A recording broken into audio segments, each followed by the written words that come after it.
మరి ఇదెక్కడ నీతి, ఇదెక్కడ రాజ్యం? ఇందిరమ్మ రాజ్యం అంటే ఇండ్లు ఊళ్ళగొట్టుడే నీత మనం అడగవలసిన అవసరం ఉన్నది. ఇంకొక మాట కూడా నేను మీకు దయచేసి చెప్తున్నది, మనసుకి ఎక్కించుకోండి. ఇవాళ బుల్డోజర్ పక్క బస్తీలు వచ్చింది, నాకేమవుతుంది అని మీరు అనుకుంటే మనమే పిచ్చోళ్ళు అవుతాం. ఇవాళ అక్కడికి వచ్చింది, రేపు నీ ఇంటి మీదకి వస్తుంది.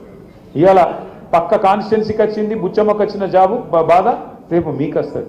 అందుకే ఇటువంటి ప్రభుత్వానికి, ఇట్లాంటి నియంత్రణతో పోకడలు పోతున్న ప్రభుత్వానికి, పేదవాళ్ళంటే సోయి లేకుండా వ్యవహారం చేస్తున్న ప్రభుత్వానికి ఖచ్చితంగా బుద్ధి చెప్పాలి. నేనేదో ఓట్ల కోసం మాట్లాడతలేదు. నేను ఒక మాట మాత్రం ఖచ్చితంగా మీకు చెప్తున్నా, యాద పెట్టుకోండి. ఈ హైడ్రాకు, ఈ ప్రభుత్వానికి నీతి ఉంటే పెద్దవాడు పేదవాళ్ళు అనే తేడా లేకుండా పనిచేస్తామనే ఆలోచన కింద ఉంటే మరి ఒకటే తిరిగి పనిచేయాలి. అదే ముఖ్యమంత్రి గారి అన్ననేమో చెరువులో ఇల్లు కడితే ఆడికి హైడ్రా పోదు, బుల్డోజర్ పోదు. మంత్రులు చెరువుల తాలాబుల ఇల్లు కడితే ఆడికి పోదు.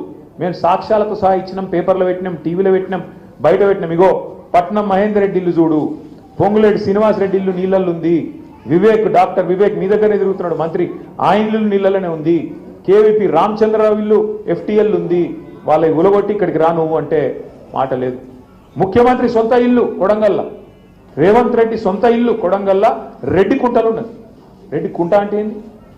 కుంట అంటే చెరువే కదా, చెర్లనే ఇల్లు కట్టిండి నేను కొడంగల్ల.